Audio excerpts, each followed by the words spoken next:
بانی P T I کی دائیں آنکھ کی بینائی 85% متاثر ہونے کا انکشاف۔ آنکھ میں خون جمنے سے شدید نقصان ہوا۔ ملاقات کے دوران بھی بانی کی آنکھ سے پانی بہہ رہا تھا۔ جیل میں تنہائی کے باعث بانی کی ذہنی صحت متاثر ہو رہی ہے۔ بانی پی ٹی آئی کی صحت سے متعلق 7 صفحات پر مشتمل تفصیلی رپورٹ جاری۔ رپورٹ کے مطابق 2 سال سے دانتوں کا معائنہ بھی نہیں کرایا گیا۔ بانی پی ٹی آئی کی ذاتی ڈاکٹر کو رسائی نہ دینے کی بھی شکایت۔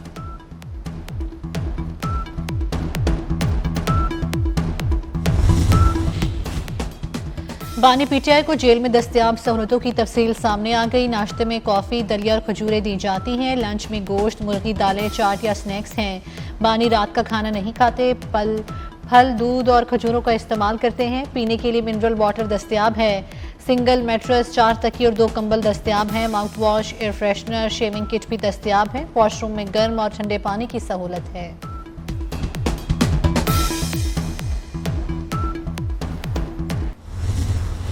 بانی پی ٹی آئی کی صحت کا معاملہ سنجیدہ ہے، نظر انداز نہیں کیا جا سکتا۔ سپریم کورٹ کا 16 فروری سے پہلے بانی پی ٹی آئی کا طبی معائنہ کرانے کا حکم۔ بانی کی بچوں سے فون پر بات کرانے کی بھی ہدایت۔ چیف جسٹس یحییٰ آفریدی نے کہا کہ بانی پی ٹی آئی جیل میں سہولیات سے مطمئن ہے۔ مشورہ ہے ان کی آنکھیں خراب ہیں تو کتابیں نہ ہی پڑھیں۔ سپریم کورٹ کا بیرسٹر سلمان صفدر کی رپورٹ پر اطمینان کا اظہار۔ اٹارنی جنرل نے کہا کہ قیدی مطمئن نہیں تو ریاست اقدامات کرے گی۔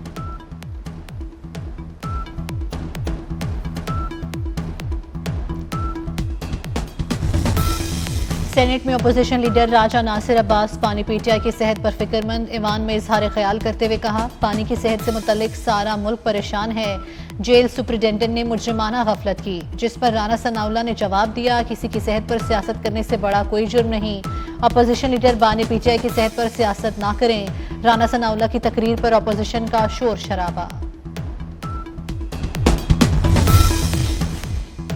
بانی پی ٹی آئی سے مبینہ سختی کا جعلی بیانیہ آج ختم ہو گیا۔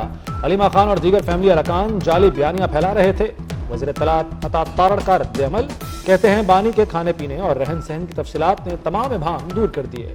بانی پی ٹی آئی کو تمام تر سہولیات میسر ہیں، انہیں کسی عام قیدی سے کئی گنا زیادہ مراد حاصل ہیں۔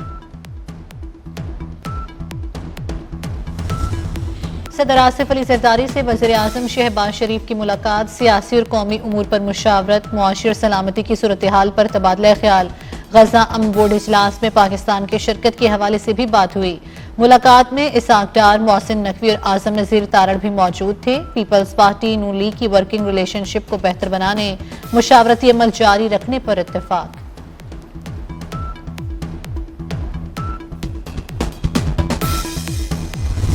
میاں والی کے عوام اب کسی فراڈ کو ووٹ نہ دیں۔ میاں والی نے 4 سال حکومت کی ترقی نہ آ سکی، لوگ میاں والی سے ووٹ لے کر چلے جاتے تھے۔ مریم نواز کا میاں والی میں میڈیکل، لاء اور زرعی کالج بنانے کا اعلان۔ میاں والی کو دل کا اسپتال اور گرین بس مبارک ہو۔ کسانوں کو فی کس 5 ایکڑ زمین دی جائے گی۔ پولیس کو میں نے ڈانٹا کہ تم لوگ پنجاب کے عوام کو اوئے کہہ کر بلاتے ہو۔ پولیس اہلکار شہری کو سر یا آپ کہہ کر مخاطب کریں گے۔ بی این پی یا جماعت اسلامی میدان کون مارے گا؟ بھارت نواز حسینہ واجد کے دھڑن تختے کے بعد بنگلہ دیش میں پہلے انتخابات، 31 نشستوں کے ساتھ بی این پی سب سے آگے۔ 64 اضلاع میں 299 نشستوں پر پولنگ ہوئی۔ 52 جماعتوں کے 2000 امیدوار مد مقابل، 12 کروڑ 74 لاکھ سے زائد ووٹرز نے حق رائے دہی استعمال کیا۔ ڈھاکہ کے پولنگ سٹیشنز پر ووٹرز کا رش، پولنگ کے آغاز سے قبل ہی قطاریں لگ گئیں۔ بنگلہ دیش کی عبوری حکومت کے سربراہ ڈاکٹر محمد یونس نے بھی ووٹ ڈالا۔ کہتے ہیں آج کا دن آزادی اور نئے خواب کا آغاز ہے۔ امیر جماعت اسلامی بنگلہ دیش شفیق الرحمان نے بھی ووٹ کاسٹ کیا۔ الیکشن کو ملک کے لیے اہم موڑ قرار دیا۔ بنگلہ دیش نیشنلسٹ پارٹی کے سربراہ طارق رحمان نے بھی حق رائے دہی استعمال کیا۔ نیشنل سٹیزن پارٹی کے کنوینر نہاد الاسلام بھی ووٹ ڈالنے پہنچے۔ کہا زندگی میں پہلی بار کسی پریشانی کے بغیر ووٹ ڈالا۔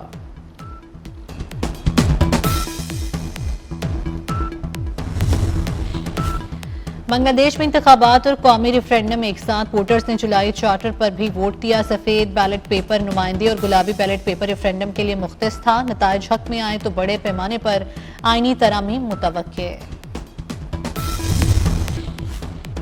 بنگلہ دیش کا اگلا وزیر اعظم کون ہوگا؟ سابق وزیر اعظم خالدہ ضیاء کے بیٹے طارق رحمان BNP کی جانب سے وزارت عظمیٰ کے امیدوار، جماعت اسلامی کی طرف سے ڈاکٹر شفیق الرحمان بھی وزیر اعظم بننے کے خواہش مند۔ حکومت بنانے کے لیے 151 نشستیں حاصل کرنا ضروری ہیں۔ جماعت اسلامی کے اتحاد کو طلبہ تحریک کی جماعت نیشنل سٹیزن پارٹی کی حمایت بھی حاصل۔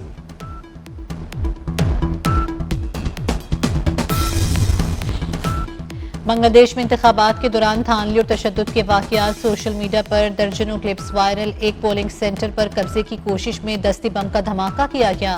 پولیس نے 5 افراد کو حراست میں لے لیا۔ ایک پولنگ سٹیشن کے باہر ووٹرز کو خریدنے کی کوشش پر جماعت اسلامی کا رکن گرفتار۔ شیرپور میں بیلٹ باکس چوری کرنے کی کوشش ناکام بنا دی گئی۔ جماعت اسلامی کے سپورٹرز کی جانب سے ووٹرز کو دھمکیاں۔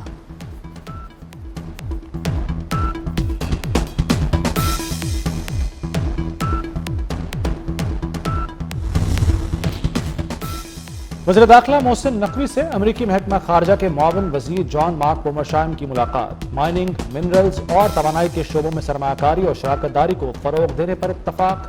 پاک امریکہ تعلقات اور علاقائی صورتحال پر بھی تبادلہ خیال۔ ملاقات میں وزیر مملکت طلال چودھری اور امریکی سفیر نیٹلی بیکر بھی موجود تھیں۔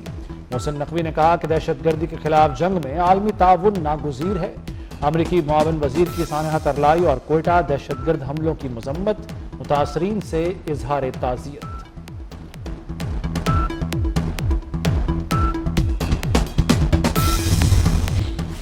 وزیر داخلہ محسن نقوی سے بحرینی ہم منصب کا ٹیلی فونک رابطہ۔ بحرینی وزیر داخلہ کی اسلام آباد مسجد خودکش دھماکے کی مذمت، شہداء کے لواحقین سے اظہار افسوس کیا۔ بحرینی وزیر داخلہ نے کہا مسجد پر حملہ انسانیت کے خلاف حملہ ہے۔ بحرین ہمیشہ سے پاکستان کے ساتھ ہیں، آئندہ بھی ساتھ کھڑا رہے گا۔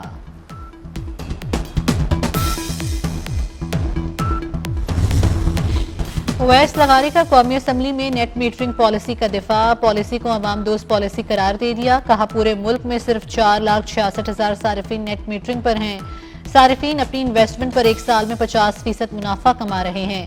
5 روپے کی بجلی بنا کر گرڈ کو 27 روپے کی دے رہے ہیں۔ نیٹ بلنگ پر آنے سے ان صارفین کا منافع 37% ہو جائے گا۔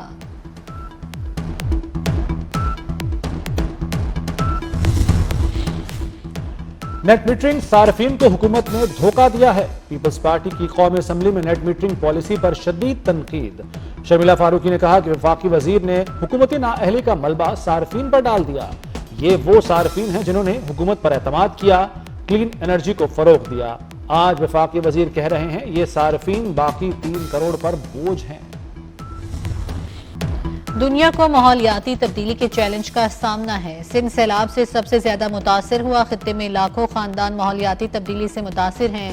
خاتون اول آصفہ بھٹو کا کراچی میں Asia Pacific shelter and settlements forum کی افتتاحی تقریب سے خطاب۔ وزیر اعلیٰ سندھ مراد علی شاہ نے کہا موسمیاتی تبدیلیوں کے اثرات سرحدی نہیں مانتے۔ 2022 کے سیلاب میں 70% سندھ زیر آب آیا۔ فخر ہے متاثرین سیلاب کے لیے دنیا کا سب سے بڑا ہاؤسنگ منصوبہ شروع کیا۔ سب کو مل کر ماحولیاتی تبدیلی کے چیلنج سے نمٹنا ہوگا۔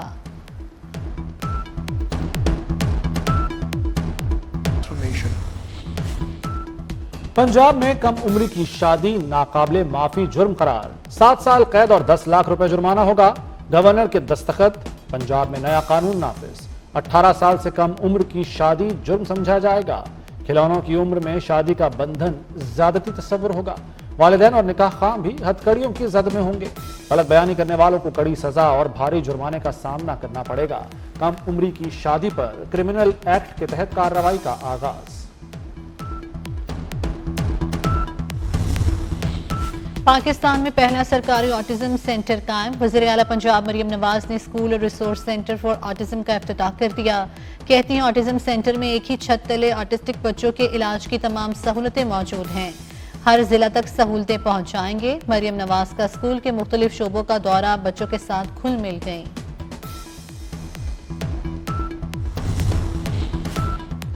سابق army chief general Qamar Javed Bajwa چوٹ لگنے سے زخمی۔ ISPR کے مطابق قمر جاوید باجوہ کو اپنی رہائش گاہ پر گرنے کی وجہ سے چوٹ آئی۔ اس وقت CMH میں زیر علاج ہیں اور ان کی حالت تشویشناک نہیں۔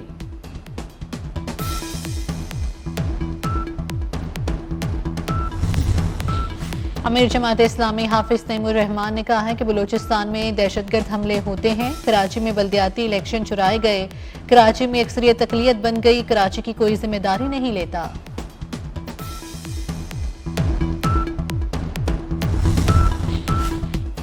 یہ سال کراچی میں ترقیاتی کاموں کا سال ثابت ہوگا، جولائی تک شہریوں کی پریشانیاں کم ہوں گی، میئر کراچی مرتضی وہاب کا دعویٰ۔ میئر کراچی نے سچل گوٹ میں ترقیاتی کاموں کا افتتاح کیا۔ وزیر اعظم واشنگٹن میں غزہ بورڈ آف پیس کے اجلاس میں شرکت کریں گے، ترجمان دفتر خارجہ نے تصدیق کر دی۔ بورڈ آف پیس کا پہلا اجلاس 19 فروری کو واشنگٹن میں منعقد ہوگا، امریکی صدر ڈونلڈ ٹرمپ میزبانی کریں گے۔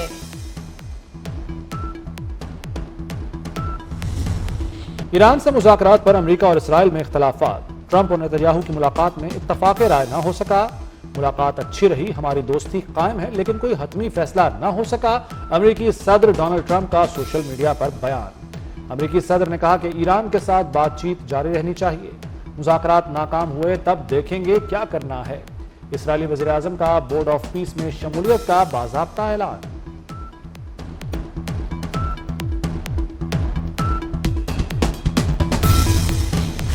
ضرورت سے زیادہ مطالبات تسلیم کریں گے، نہ کسی کے سامنے جھکیں گے، ایرانی صدر مسعود پزشکیان کا امریکہ کو واضح پیغام۔ ایرانی صدر کا انقلاب ایران کی 47ویں سالگرہ کی تقریب سے خطاب، کہا جوہری ہتھیار حاصل کرنے کے خواہاں نہیں، قیام امن کے لیے ہمسایہ ممالک سے مذاکرات کر رہے ہیں۔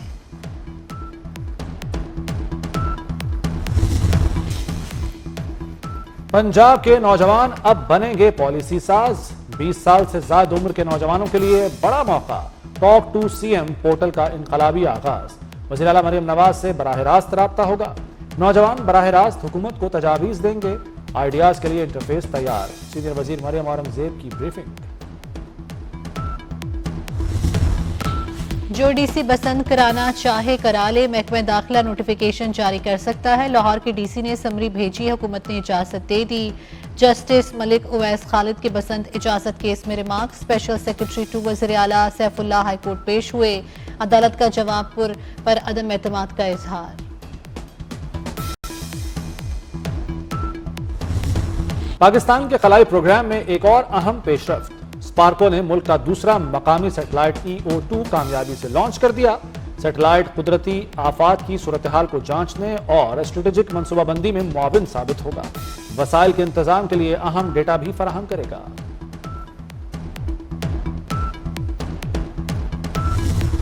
بھاولپور میں پاکستان کا سب سے بڑا موٹر سپورٹس ایونٹ، 21ویں بین الاقوامی چولستان جیپ ریلی، آج کوالیفائنگ راؤنڈ کے مقابلے ہوئے، مرکزی ریس کا آغاز کل متوقع۔